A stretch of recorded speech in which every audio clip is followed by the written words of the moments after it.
Hi friends, இன்னைக்கு பாருங்க Christmas special என்ன எங்களுது லஞ்சுன்னு காமிக்கிறேன். இங்க பாருங்க,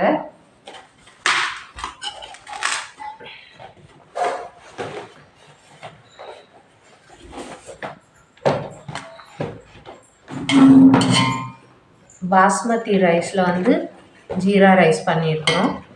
அப்புறம் இது வந்து சிக்கன், இது வந்து மட்டன்,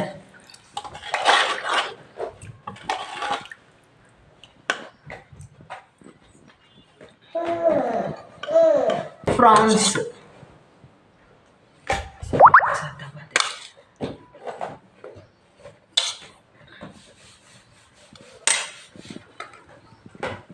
இது வந்து சலாட் ஃப்ரெண்ட். இன்னைக்கு எங்களது லஞ்ச் இதுதான்.